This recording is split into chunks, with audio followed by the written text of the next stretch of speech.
Welcome to the winner's circle. If you made it here, it means you done put in the work, dude. Congratulations. You made it way past the basics. This goes for a massive celebration. Welcome to the winner's circle. We all winning here. We are back. Been almost a whole year since we've done a podcast. Before I get into the special guest that I have here today that I'm excited to have, I got to make a couple special mentions. Mo Juice, thank you for powering us with your awesome juice this morning. And we've been blessed by Free Bars to sponsor this podcast, so shout out to Free Bars. And last but not least, Black-Heron Woodworking, which also the special guest had built us this beautiful table. So if you're listening, definitely go to the YouTube channel and check this episode out and check out our beautiful handmade table by my special guest here. And I'd like to consider this guy one of the smartest guys that I know, for sure. Not to toot your horn too much, but happy to have you on here again. And welcome, Adam. Thanks for having me, Dan. It's great to be back.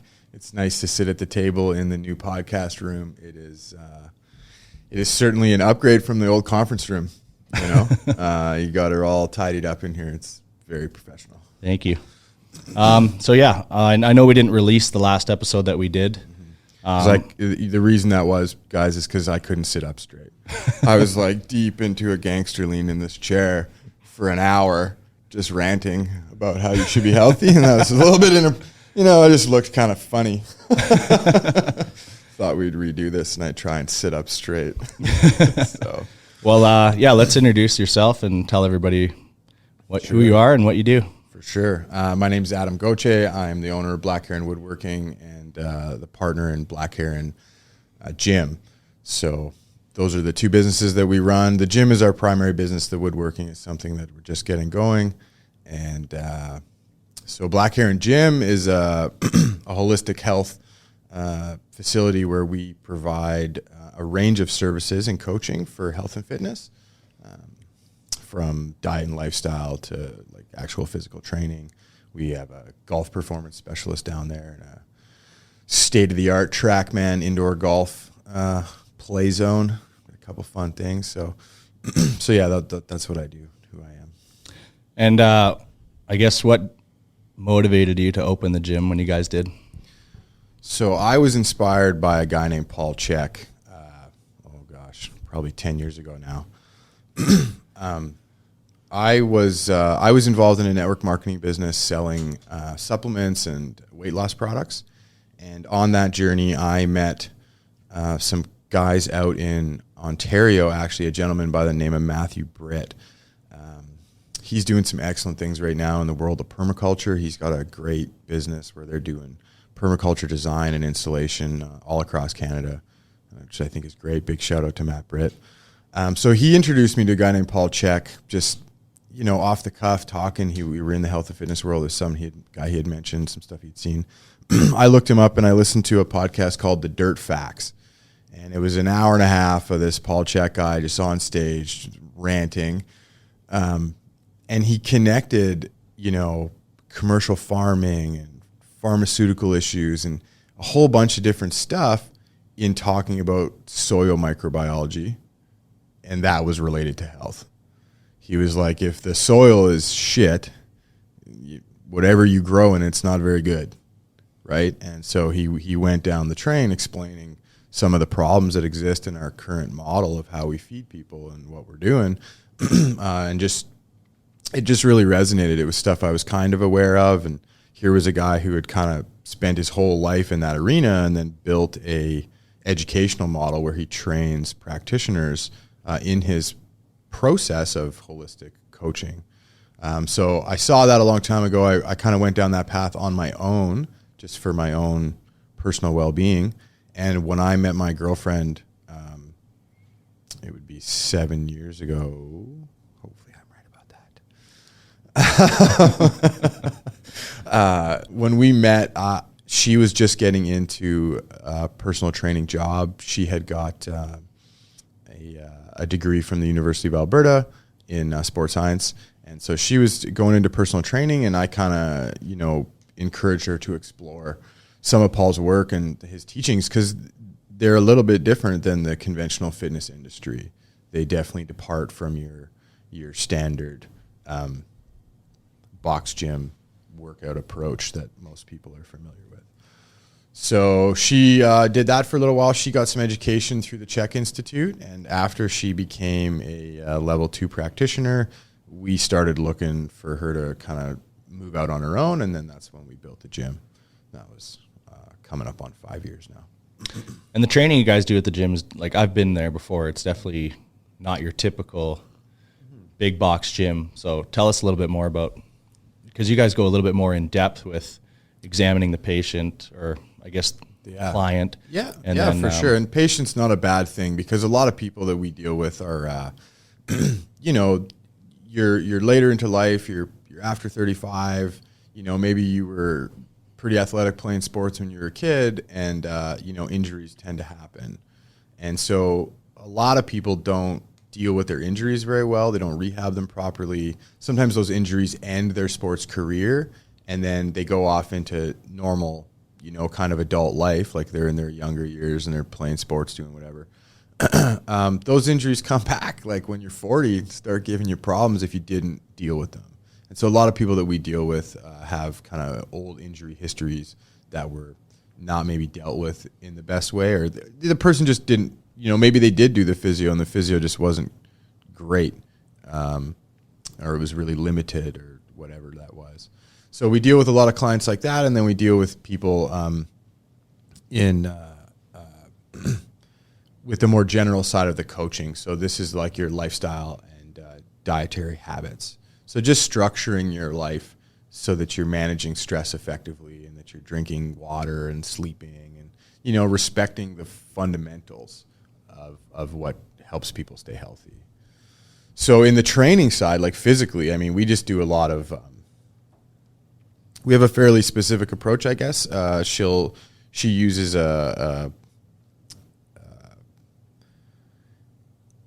when we go and look at the body first, so if somebody comes in to train with Ashley, she needs to do an assessment. Like, she can't start giving you physical exercises and telling you how often you could be working out if she doesn't look at the whole picture, because stress is a product of, it accumulates in our bodies, and so stress is interpreted by the body in like lots of different ways. And the physical stress of working out is one thing, but stress from your perception of the world, stress from the relationships that you have, stress from your job, stress from kids, like most people's stress load is, and this depends on their perception and how well they manage themselves. And so this is a big part of the front end of the coaching, because if you don't manage yourself well, and don't manage your stress, and don't drink enough water, and don't sleep enough, you can fucking work out till the cows come home, and like, you're probably just shaving years off your life, right? You're not respecting those fundamentals, which are like drinking, you know, maybe half your body weight in ounces of good, clean water a day, trying to get 7 hours of sleep. And that one's maybe a little bit more questionable. I mean, it is the number one rest and repair function in our body, is when you're asleep. So how much of that a person needs is like questionable, maybe based on like what their lifestyle is like, so the kind of things they're engaged in day to day. Most people probably need. I was always taught that it's not so much the length of sleep, it's the quality of sleep that you're getting when you are sleeping. Mm-hmm. And that's probably true, but I also think there's some interesting research talking about like when your deep sleep starts and how long that takes into the sleep. And so, you know, even people that drink a ton of water before they go to bed and like wake up in the middle of the night to pee, that disruption in the sleep like makes the second portion of the sleep kind of wasted. They like barely get into the deep repair where like the main systems are now shut down, and then boom, they wake up to go take a piss, and now it's got to start over, and it takes a second for it all to like shut down or whatever. So sleep is, I'm certainly not the expert. My old lady, my lovely sweetheart, Ashley, she is the professional, and she would be able to coach people through that kind of specifically for their needs. But trying to match the circadian rhythms of the sun is really actually what you want. And even things will change for people if they live outside of the time zone that they were born in. right? That has some effects on people that are, I don't know, probably generally ignored. You just have to consider it, and like because a lot of people have health. There's no one path for a health challenge. Like everyone has different health challenges, right? And the body's super complex. So like there's no kind of like one cookie cutter approach. It's like we want to paint the whole picture, have a good look at the total stress load on somebody, where the stress is coming from, what are the big ones, and then start to have strategies for managing those things and taking action effectively. And so that's all part of what we do. That's separate from, doing bench press and push-ups and squats and stuff like that. So they definitely do those things as well. But that's, maybe it's 30% of the process, 40%. Yeah, it was definitely tough. It was definitely a different training than I'm used to. Yeah, we did. So Dan came down to the gym, and we're big fans of the Swiss ball. Big shout out to Paul Check for that one too. He was one of the pioneers bringing the Swiss ball into the workout realm. They did exist a little bit in Pilates and stuff like that before, but they went around and got some really strong balls made that they could use while lifting weights. So when Dan came down to the gym, we did some single arm bench pressing with a roll up. Was it with the kettlebell? Might have been with the kettlebell even. It was, yep. Yeah, so there was two. So these are here's an opportunity for somebody if they figure they're pretty strong in their push. You can get a Swiss ball. You can lay on your back on that Swiss ball, doing a bridge so your hips are up, and take one dumbbell or kettlebell on one side while you're laying on the ball. As you press the kettlebell or the bar or dumbbell up like a regular single arm bench press, you roll up onto the shoulder on the other side on the Swiss ball. It's a very challenging exercise. It really forces you to use your glutes and your core, as well as the pushing and stabilizing stuff in your shoulder and chest. So we love that kind of stuff because that's integrated movement. We need a disclaimer on this because it's not just your typical Swiss ball you'd buy from Walmart. Correct. Yeah, that's a good point. And that's kind of what I was prefacing when Paul and them went around not using a typical Pilates ball for this.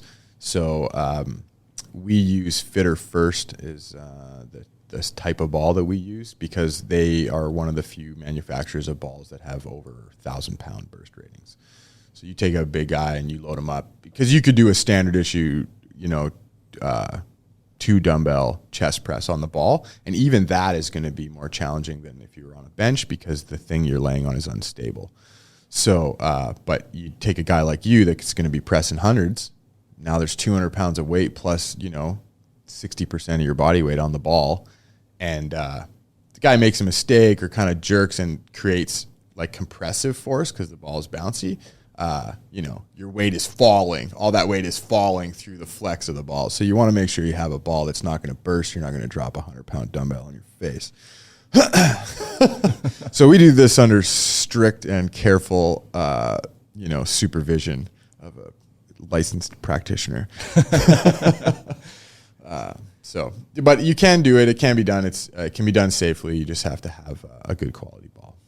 So I want to touch back on waking up with the sun because I have read that ideally that would be the best, but people work, people have jobs, and in Alberta the sun's gone for 8 months. So what do you recommend for people that are up before the sun? Up before the sun is fine if you go to bed a little bit earlier. You just want to make sure you're getting that quantity of sleep so that the body can repair. And trying to align in the circadian rhythm is ideal. Just for your hormones, that's what that's all about. So, if you're up before, I'm going to say that's not probably terribly bad. It's more like staying up till 3 a.m. and waking up at noon and stuff like that. That's where you get a little offset. And, people that work shift work, and this is a real challenge because a lot of people, the shift work option in their particular employment pays them well, and it's something they're willing to do that, they don't have kids or whatever. And so they have a lifestyle that permits shift work. And even people with kids, one person might be doing shift work or whatever. Shift work, is like, it's hard on your body. And I would urge people to try to make it not a long-term thing. If they have employment that has shift work involved, like try and rotate that, maybe move away from it so people don't do it for a really long time, because it gets the system a little bit more. I've read it takes years off your life. Yeah, your hormones are just all out of whack. There's a whole bunch of stuff going on here on Spaceship Earth that we are wildly ignorant of, that's affecting us, and we sometimes behave in ways that's like less than optimal, right? And that's all. Like, it can be done, obviously. People do it. There's lots of people doing shift work, and they're fine. It's not like every single person doing shift work is fucking dying 15 years before everybody else or whatever. But it's more challenging, and likely their like emotional profile and hormonal profile is not going to be great, right? That might be somebody who's like a little edgy, or maybe they feel like they have a lot of problems in their life, and part of that might be associated with their. Typically, if you have problems in your life, it's associated with your own behavior. But that behavior can be spawning from hormonal imbalances, which is spawned from poor diet choices, not sleeping enough, having your hormones all out of whack, right? I've seen that a lot working shift work. Like, guys are eating candy bars and junk on their lunch breaks, and you're working midnights. Yeah, it's tough on the body. Yeah, and they get a little scrappy, like they'll be edgy. Their tolerance and patience is a little less. They might be a little bit more foggy minded.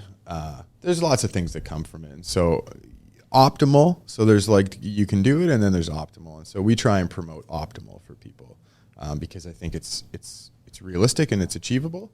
And you just need somebody that'll show you what that option is, what the optimal option is. And I think that's the thing that's missing a lot in the general fitness world, is there's so much information, and there's a lot of like very kind of dogmatic little groups. Like, there's little groups in fitness that are like really set in their way. And it's not like any one area of fitness in and of itself has a bad way or whatever, like CrossFit or bodybuilding or whatever. Each one of those things has really useful application for a specific purpose. So you want to like build a physique. Well, bodybuilding like is a science on building physique, right? But if you go into the bodybuilding culture, then there's some stuff going on there that's maybe not like a representation of health. There's a lot of people that struggle. And so the same thing would happen in an area like CrossFit, where it's like, the philosophy of a lot of CrossFit gyms is just like go harder. Just like always going harder and not respecting rest. Right? And so those kind of things where you end up on the extreme with any viewpoint, you're going to get a little bit of trouble. But the exercises in CrossFit are fine. If it's the only thing you do, it's not great, because like they don't really do any twisting. Like, everything is like a linear motion, and so that's not great, because the one major human advantage in evolution was our ability to rotate for hunting, throw spears, throw balls, like do stuff. So rotation was a massively critical part of our movement that brings us up in the food chain or whatever. So getting blocky and being really linear and doing sit cleans and stuff is cool, but try and do jiu-jitsu with that guy, he's going to get fucked up. He's just not going to move. He might be really strong, and that's a problem for sure, but and that's fine. Again, everyone can do what they want. So like, if they love it and they're like, I want to do this thing, and they build a body that's great at doing that thing, that's cool. But everyone should be honest about all that stuff, right? Endurance athletes, all of it. Like, any of these fitness endeavors that are at the highest levels, like, come with some costs. And you get a lot of like weekend warriors. Like, in the endurance world, there's so many weekend warriors just like crushing their knees and fucking just wrecking themselves to be part of a group, right? They want to be part of a group, and so they're going out seeking like people that they can do a thing with, and then they do it, and nobody's talking about the fact that you're like running around on a super flat surface like concrete, just like blasting your knees away. Like, like, there's lots of people that do that don't get new shoes every fucking 4 races or whatever. Like, those foam shoes don't last very long, and then you're just, running in the woods, ultra marathon type, a little bit different.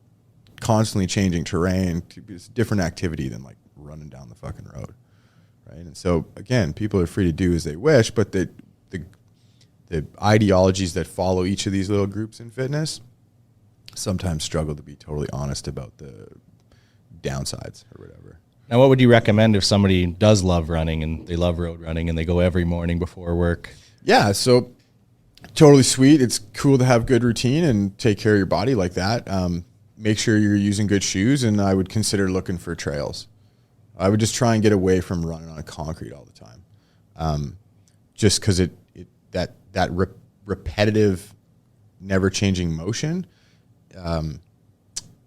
helps develop muscle imbalance. And running is an okay thing. So if you have good running technique, running is like a fine activity, and it's pretty hard to do like too much running. Like you don't see too many soccer players that are like totally messed up, or like the Africans in the Sahara that like run down fucking gazelle. They run them down. Like packs of 5 guys go out into the like a desert Sahara, and they will like circle and run gazelle till the gazelle are so tired that they just fucking lay down. They're like, there's dinner. So it's like running again is like maybe not bad for you, good running technique. None of those things I just described are like running down a paved road. That's like a non-natural environment that you're doing a 15,000 repetitions, which is like really isolating the motion to a certain set of muscles. And the reality of the human body is that we have a wide variety of patterns that we can do. And I think to have like really good cognitive function, and there's a relation between how good you are at moving your body and the number of patterns you can move your body in, and like how well your brain works. And that's why I think like parents out there, like put your kids in gymnastics. Gymnastics is like cat's meow, because the kids learn like all kind of good fundamental patterns. They build their core properly, like right from the beginning. And you ever meet a kid who's like 16 or whatever, who's done gymnastics versus a kid who didn't, the strength difference is like 5-1. And they look the same. They'll like look the same with their shirts on and stuff. But that one kid who's been doing gymnastics for 5 years or whatever, he's way better mover. And I've never seen stats on this, but I would be curious to see this if somebody did some research like that. The intellectual performance in school in those groups, if you could like look at that and see overall like how that shaped out. Because I think there's a correlation between moving and learning a broad range of patterns and how that affects your brain. Because it's just new stuff, right? Constantly doing new stuff. So the repetitions of running is just hard on you. It's hard on the body to keep repairing. So if you love running every morning, make sure you're getting fresh shoes pretty regularly. I think most shoe manufacturers nowadays kind of like, I think within the running world, they do talk about that. There are like people being honest saying like, oh, I do this many miles and then like that's it for these shoes and I move on. So be diligent in doing that if you're running on road and concrete, and then adopt some myofascia release techniques and some stretching that's going to help maintain balance in your muscular system, because you're doing so many repetitions of a very particular range of motion.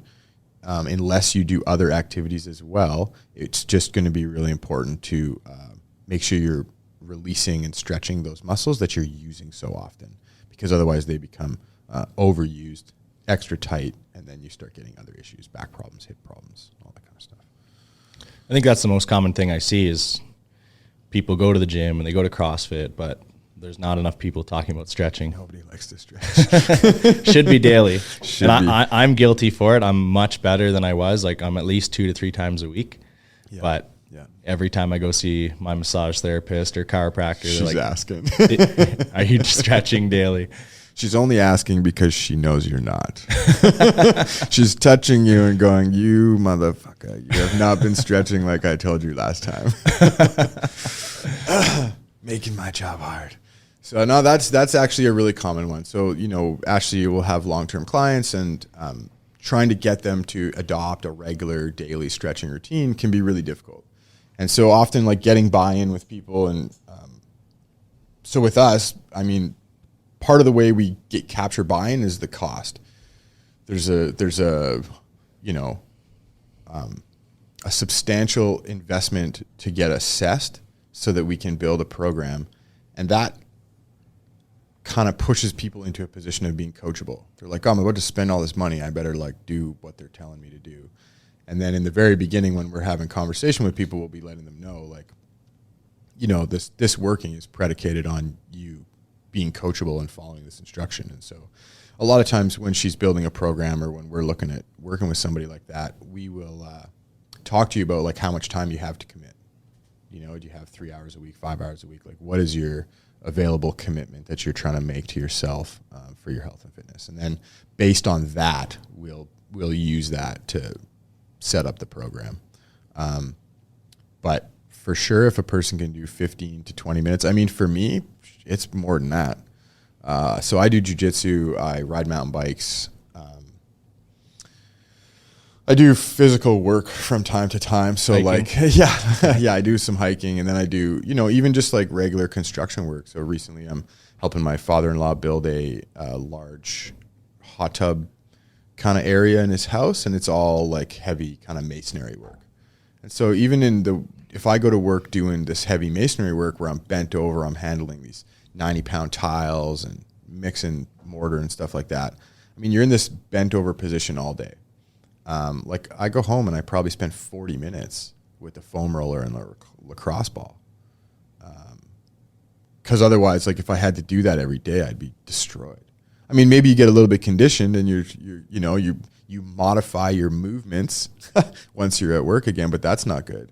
And so again, those are types of people we'll see. Construction workers are, really subject to this kind of stuff, especially if they work in a specialized area where they do the same thing all the time, because they're just doing a repetitive task, and then they develop that muscle imbalance in their frame. So, do you see any issues with people who sit at a desk all day?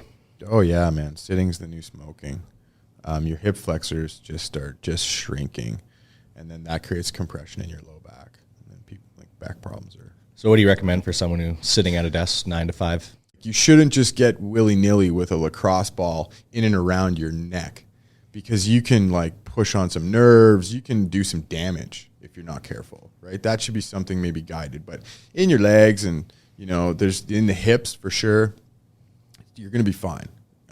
So you need a Theracane, which is a self-massaging tool.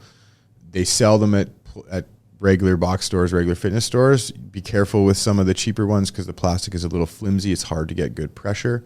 The actual Theracane brand ones, which are, I think they're about $50. It's a good stiff plastic. I've never broken one. And you can do a lot of good self-massage with that, a foam roller, and a lacrosse ball. And then for some, Fitter First, shout out to them again, they sell a ball that's softer than a lacrosse ball, but harder than a tennis ball. So for some people, if they're like really have a lot of overuse, like a really tonic muscle that's really like bound up, some of those implements are going to be so hard, like it's unlikely they will on their own be able to put themselves through the amount of pain that would be required to properly release the muscle. These slightly softer balls allow you to like kind of work your way into it more gently. I really like them for the bottom of the feet. So people with plantar fasciitis and stuff like that, rolling your feet is really good. And that soft ball is a good one to start with. So I'll start with that one, like get the foot worked up a bit, start stretching it out, and then I'll go to the actual lacrosse ball and really put the work into it. That was an exercise you guys had me do at your gym. We had the ball right into my shoulder, and it was extremely painful when you're pressing up against the wall and this ball's just digging deep. Yeah, a really common problem for people is having their shoulders pronated forward. That's a result of the sitting posture, right? The texting and stuff. We're bringing our arms in, and we're moving away from an upright posture towards the fetal position. So when that shoulder joint rolls forward, that's often just the result of a really tight pec muscle. And so as that pec muscle tightens, the shoulder rolls forward, the hands come in front of your thighs instead of beside your legs. You'll see some bend develop in the elbow because the bicep is tight. That whole front chain of the arm starts to get tight, drawing the shoulder in. that creates problems in your neck. Your head wants to come forward. It messes up a bunch of stuff. So one thing we'll do is just release those muscles. So either a lacrosse ball, the Theracane you can hold and like press into you. That one works really well as well. So yeah, myofascial release is probably the number one thing I could recommend to just general weekend warriors of any fitness endeavor, running, football, hockey. You know, there's lots of guys out here that like work a regular job and go like smash each other playing beer league hockey. And like it just gets more and more dangerous as you get older. Those hamstrings and, you know, guys are tearing groins all the time because they don't stretch and they work in an office. And then they go and play hockey and they just have a collision that when they were 20, they would have been fine. But like their groin is 40% less flexible now. And it's like a dry rubber band. Fucking, there she goes. Sounds like my arms when I was arm wrestling a couple weeks ago. Tell us about that, Dan. Funny thing, you're not the first person to have that conversation with me recently, actually. Some other buddies were out having a good time. They were actually in like kind of a rough place really late at night. And one of them's a fairly big gentleman. Like he's an imposing figure. And like a random comes across the bar and challenged him to an arm wrestle. That obviously creates a cascade of arm wrestles. And the funny thing about arm wrestling is like there's normally not any warm up. So you're going from like being totally cold to putting this lateral shear force on your elbow at maximum contraction that you can produce. With cold tendons and stuff, and it's a recipe for micro tears in your tendon sheath. I can testify. My arms were completely seized for a few days. So,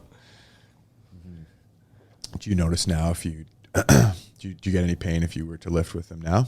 Oh yeah, I've had it for a long time. Right, motorbiking, dirt biking, and going to the gym and not stretching. So anything back or bicep related, I've always had a pain. Like I expect it every time I go and train those body parts. Yeah.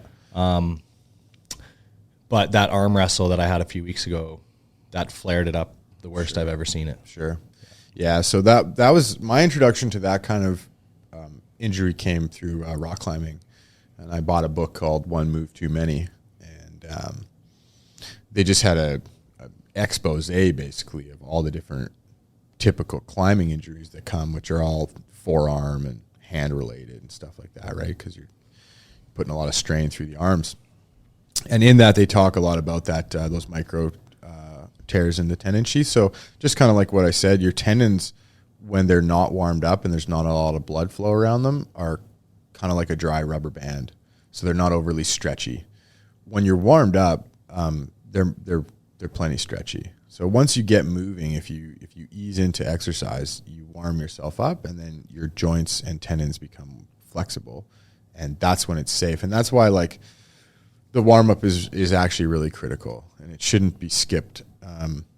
And especially if you're doing something that's at such a level of intensity like an arm wrestle, right? That's all out. That's 1 rep max, right? It's for sustained static tension. So not only is it just you flexing your muscles around the joint as hard as you can, which is creating tension on the tendons, there's also the other guy pulling on the arm, creating that lateral shear. Like you're trying to rotate your bicep this way, he's pulling it that way. So maybe the bigger muscle's keeping this bone straight and that bone's moving, and those tendons are getting fucking stretched. And so if they're not warm, pain. How do you recommend warming up?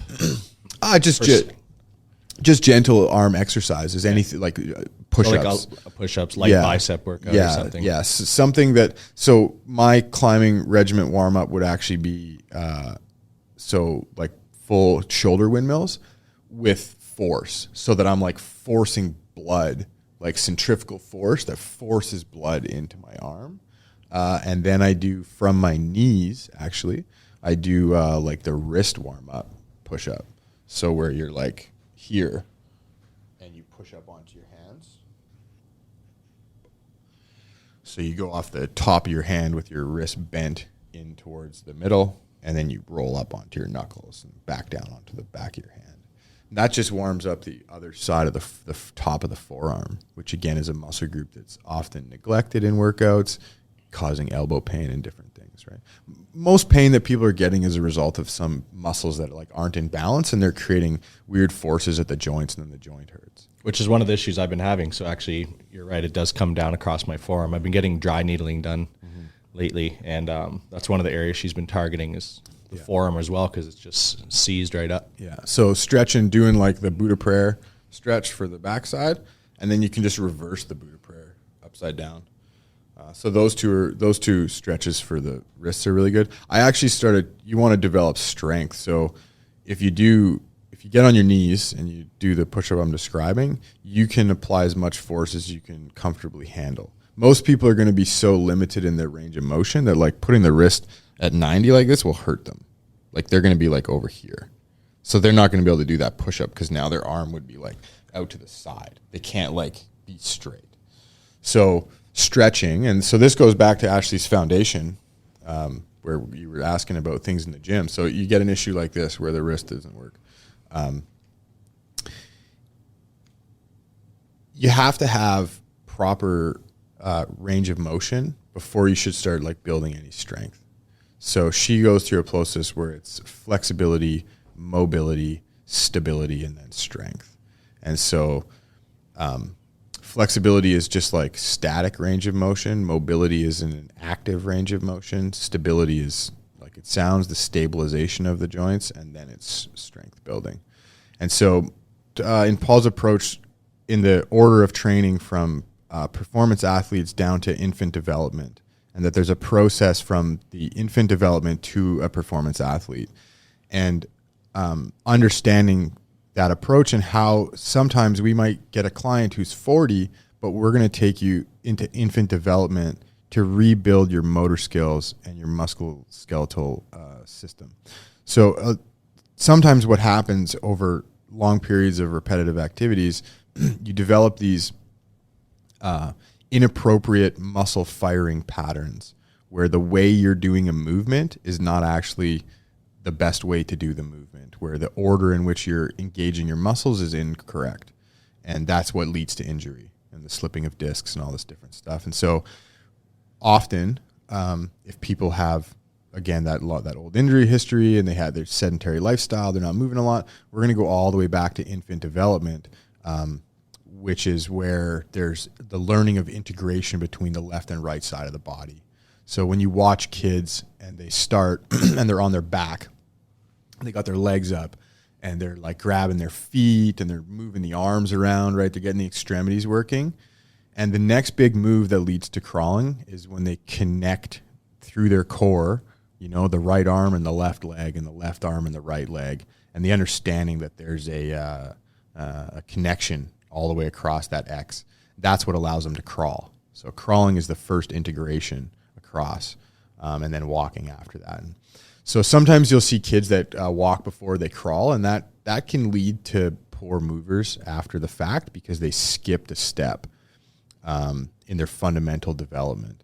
So we take adults, we take them all the way back. You're on the floor doing weird stuff, crawling around, playing with the Swiss ball. And that's really common, and it just helps us rebuild the motor patterns while we develop the flexibility, right? So a lot of people are like so inflexible that they can't go to build strength yet because they don't have appropriate ranges of motion to have healthy joints. So we go backwards to infant development. We start reintegrating the motor patterns while we're developing flexibility. Then we move into mobility, which is that active range of motion, followed with stability and then strength training. And that's kind of our general philosophy to the movement side of things. And that would be specific to the more general population. Obviously, if you're if you want to be on the PGA Tour and you're already in good physical shape and we're doing golf performance, we're not doing that stuff. I mean, we've been talking about movement patterns, but I kind of want to go into maybe it's more psychological patterns. We both know people that, you know, they try a diet and then they stop, or they get all fired up for something and then they keep failing, right? Yeah. They keep retrying. Yes. How do you guys deal with stuff like that, and how do you build habits and discipline? Okay, so it's probably the most challenging aspect to a personal trainer's job is to persuading the client that following your process is what's going to lead to success. And, there's a variety of people. Like, the way we deal with it in reality, in most cases, is we try and filter it at the front. We try and filter your level of readiness before you come and spend time with us. Because if the person doesn't have a high enough level of readiness, then they're just not going to do it. It doesn't really matter what you say or what you try and express to them. So the first thing we're doing in our setup is the upfront cost is substantive. So you have to be willing to invest money in yourself. So there's this first filter. If you're not willing to do that, then this isn't like the budget job, right? Where you're like coming trying to get a deal and it's on sale. It's like you've tried a bunch of things and you're having struggles, and like you normally end up getting referred to us by somebody who's had a positive experience, because we don't really do any marketing. This podcast would be the first bit of actual marketing we've done in 5 years. And that's because Ashley's only one person and there's only so much time in the day, and there's lots of people that are broken. So it's not hard to fill the pipe. So first we filter you in the front with the investment in yourself. Then in the process of assessing you, there's a whole bunch of paperwork you have to do that's separate from the physical assessment she does. And in that process, she sits down with clients and talks to them about the reason that they're coming to see her. So that reason ranges, obviously, from weight loss to injury rehabilitation and all those things we've just been discussing. And so when she's in the initial consultation with somebody, she's going to be digging towards that person's why, like a deeply rooted why that's brought them to her, right? So they've already overcome a couple hurdles to get there. They've tried a whole bunch of other stuff. They've committed to spending the money, so they're there. Then it's like you got to find something that's like they should be pretty close to crying. And she deals with lots of people that break down and cry in consultations. Like that's definitely common. And we're looking for that. We're looking for that emotionally charged reason that's bringing you in, because we're going to lean on that when you're fluttering. So when the person is fluttering, we're going to try and bring you back to that emotionally charged reason that had you come to begin with. Normally it has to do with their longevity in their life, their ability to enjoy their family, things like that. Really strong connection stuff that we just bring them back to that connection. So they're having a struggle about consuming less sugar, or not drinking coffee, or like whatever it is. And so while they're in that struggle and they're trying to waver or fall off, we're just going to remind them of that thing that hurts, which is why they're there, and that we're there to support them. So at the same time that we're like putting the mirror there so they have to face the pain, which is what's going to drive them, we're also compassionate, and we're there to like help take you through the process. So it's the combination of both. And then, it probably varies from client to client a touch. So some people you're going to put more of a, like a harder, almost like an ultimatum, where it's like, they come to me or they come to us, they're going to get an assessment. They're going to talk about how much time they have to commit and all these things. Somebody might come in who's like pretty in bad shape, and they tell you they only have an hour a week to commit. Our response is just going to be the honest one, and we're going to tell them that like that's not enough. And if they can't commit more, like we're not going to take your money, because it's not going to work. And we're just going to be honest with you about that. Like if you're in a real deficit, and we're not saying you shouldn't try stuff, but like we can give you one small tool to apply it an hour a day, but the chance that you climb out of the deficit that somebody's in when they're 45 and like messed up at an hour a week is it's pretty unlikely. So like if you found yourself in a place where like you're hurt and you're waking up in pain, you got all these problems, like you probably need to make some pretty big shifts in your diet, lifestyle, and movement habits. And so sure, you should do those things a little bit at a time. And I'm not saying that 1 hour a week is a bad place to start if it's all the person has. But that may just not be they're not all the way ready for the service that we provide. We want you to go like all the way in. If I can see you 3 times a week, we're going to do that so that we can, as quickly as possible, start to implement these changes. it's just unfortunate, right? There's a lot of people that are hurting, and there's only if we had 15 Ashleys that could provide the service, we could take lots more people. We could maybe draw it out in a different way, where somebody who only has 1 hour a week, you could start to give them a basic program, and they could do their 1 hour a week, and they could keep coming back to you, and you could make adjustments. The problem is that, like I'm saying, 1 hour a week is just, there's 166 hours in the week.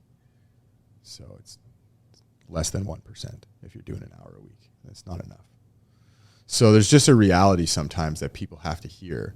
And if they're not ready, and so this is like you're asking about qualifying, if they're falling off the horse and getting back on the horse, we're just going to stop. I'm not going to spend my time right at the front. And that's not because I don't want to help the person. It's because they don't have enough willingness to solve their own problem, right? We're here to like look at what your problem is, and we're just going to kind of let you know what we think is the best approach to fixing it. And if they can't do it, it's like, it's kind of like not a good, doesn't make me feel good. But that's just what that is, And so the ones that keep falling off the horse that are like trying, sometimes people need to keep falling off the horse. If they keep getting back on, that's good. They might have something happening in the realm of self-sabotage. Like self-sabotage is a pretty big problem for a lot of people. And so we're going into the psychological coaching that happens. So if somebody doesn't love themselves enough to believe that they deserve to like have a nice body and to feel good and all those kind of things, then they're going to, as they start to move towards those things, they're going to subconsciously take actions to take it away because they don't think that they deserve it. So there's a whole psychological side to the coaching that's like I was saying, the physical side is maybe it's 30%. This sorting out your perception of the world, your perception of your own habits and what you're doing and what you're trying to achieve in your life is the mental side. And it's going to be unique to each individual because not everyone has the same goals. Ed Milet talks about that a lot with your internal thermostat. Yeah, and I think that's an Anthony. I think Eddie Boy might be snagging that one from Tony. But either way, they're both gems, and that is it. That internal thermostat, right? If you don't turn it up, you're going to always default to whatever you have it set at. And so I would just use a more direct reference, which is like it's your perception of yourself. It's how much you love yourself. It's how much you believe you deserve. And so if you don't believe that you deserve a lot, you're not going to have very much. And so that's where it starts, is in your own perception of yourself and your worthiness and your worth. And then from there, you're going to start to make choices that reflect that. And so if you don't have a high personal self-worth, like a perception of high self-worth, then you're going to put garbage in the machine, and you're going to like not respect the meat sack, right? The meat sack has some requirements, and I bring it to cars. I'm like, if you had a Ferrari, if you were so, fortunate enough to have a Ferrari, nobody needs to tell you got to put premium gas in that bitch. Like, you just know. You're like, this is a performance machine. It definitely needs the good gas. Well, I look at my body that way. And so when people have that conversation about organic food or grass-fed meat and like the cost increase and all these things, like as if it's an issue, like I want the best stuff. I want the best stuff for the meat sack because it's a Ferrari. Right. So that's the perception one should have. And if they have that, they're going to make good choices. If they don't have that kind of perception of themselves, that they're going to struggle a little bit. And so sometimes just helping shape that, helping people like love themselves, and, that's part of it, right? It's definitely part of it. Well, I could sit here all day with you. This is one episode I didn't take any notes for because we always have such fire conversations. So I knew whatever came out of today was going to be good. So I want to thank you for your time. I'd like you to tell everybody where they can find you. For sure. I really appreciate being here, Dan. I'm really stoked to be able to be the first podcast in the new space on the new table. And, we're very fortunate to have connected the way that we did, and I'm really glad that we have this opportunity to share. So people can find Black Heron at Black Heron at Facebook. I should actually know this. I don't even know our handles. This is really bad. He's got me on the spot here, you guys, and I'm like, oh. Well, that goes to show that you really don't do any marketing. We don't do any marketing, guys. So we do have a Facebook page. We do have a website. It is black-heron.ca. Hey, young Jamie, what's my own website? I don't. That's embarrassing. Maybe edit that out. I don't think it's black. We just did some domain name changes, guys. Forgive me. It might be Black Heron, like black-heron.com or some shit. Can't find it. That's how under the radar we are, guys. That's awesome. Looks like you guys need some SEO work. Yeah. Like page 5 of Google. Oh man, that's too funny. We our Facebook page, boom, with first one, Black Heron Yeg, private training studio. What? That's us. So good to know. You can tell the guys that I'm really on top of our marketing. Steven, I appreciate you hanging out here, letting me finish this up. I'm really excited to go wood shopping. Steven and I are going to go out to a mill west of Edmonton here today and have a look around for some fancy pieces of wood to make another table out of. So that's exciting.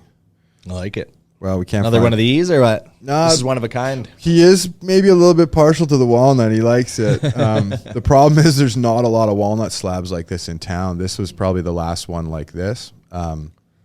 He does have one other piece from either above or below, like right in this slab, I think still.